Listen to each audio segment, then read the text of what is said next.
What is up guys, it's your boy Solheim here, back with another Wrath of the Lich King Classic video. Today we're going to be talking about Phase 3, which is right around the corner and coming out in a couple of weeks, and in this video we will go through some gold making preparations and investments that you can take advantage of right now and cash out on in Phase 3. Before we get into the video, I also want to say that we do currently have a huge sale on my Wrath of the Lich King Classic Gold Guide, where you can find the best gold farms and gold making methods in the game to help you make a bunch of gold. As of right now, we have several people who have made between 100,000 gold and 1,000,000 gold in our gold making Discord, which you can get access to upon purchasing this guide, where we talk even more about gold making and share our strategies to help each other make a bunch of gold. You can find a link to that gold guide down below in the video description and the pinned comment, and that link should automatically take you to the discounted landing page. By having this guide, you will get early access to a bunch of investments and gold making strategies, just like what we are talking about in this video. That way you can take advantage of everything before it's public knowledge. So let's get into it. Before we talk about what to buy, we need to talk about what Phase 3 is. Phase 3 introduces the trial of the Grand Crusader raid, as well as the addition of what is called Heroic Plus dungeons. Basically, Tier 3 Heroic dungeons, a tier above the Titan Protocol. In essence, Phase 3 is a Phase 4 waiting room. Trial is a pretty short raid after all, and Phase 4 should be out before we know it. But even still, Phase 3 brings some gold making opportunities that are worth talking about. First of all, Phase 3 brings with it some new patterns for craftable raid level items. This is worth bringing up because even though not all of them will be best in slot for everyone, they will be used by people catching up their alts in order to raid with. People that do GDKPs, they spend thousands of gold to gear up alts as quickly as possible in order to make gold through GDKPs. So as long as these craftable items provide worthy upgrades, people will buy them. Therefore, many materials here should see a pretty significant increase in price. So let's look at some of the items that I am personally buying right now and have also been buying for a while with the intention of selling them in Phase 3. First, Titan Steel Bars. These are used in many of the blacksmithing recipes obtainable in Phase 3 and have been stabilizing at a fairly low price for the entirety of Phase 2. These bad boys have already started seeing an increase in price over the last week, which to me signals that they will be going up even further until and throughout the launch of Phase 3. You also have Eternal Air and Eternal Life, also used in many of the craftable recipes. Now this next one has a lot of items, but we're going to divide them into sections. So first off, the Arctic Fur, Ebon Weave, Spellweave and Moonshroud.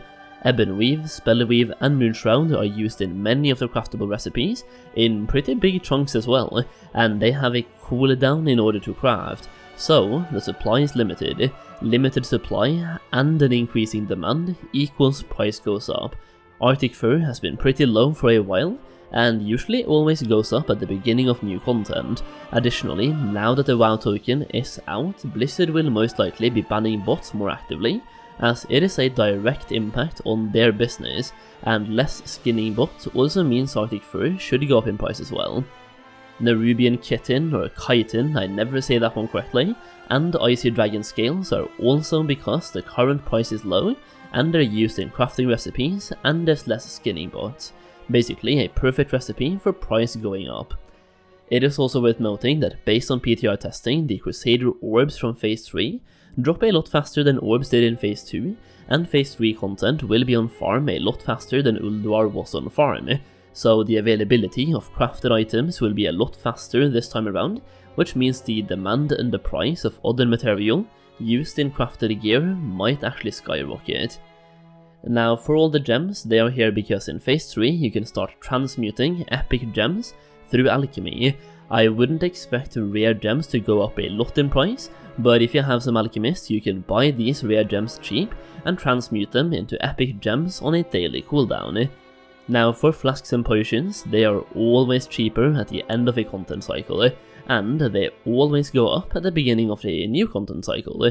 This is an investment opportunity where I buy them now and I sell them in week 1 of phase 3. Tanks and healers still get packs from doing heroic plus dungeons, so these will go down in price pretty quick, but if you sell them in week 1 you can double or triple your investment pretty easily. You also have titanium ores, which is where I have put a lot of my own gold, as you can start prospecting these for epic gems in phase 3. The actual demand for these is very questionable, because you can also buy epic gems with honor points and emblems, but right now titanium ores are essentially useless, and with phase 3 they actually become very useful, so in my opinion this is an obvious moneymaker.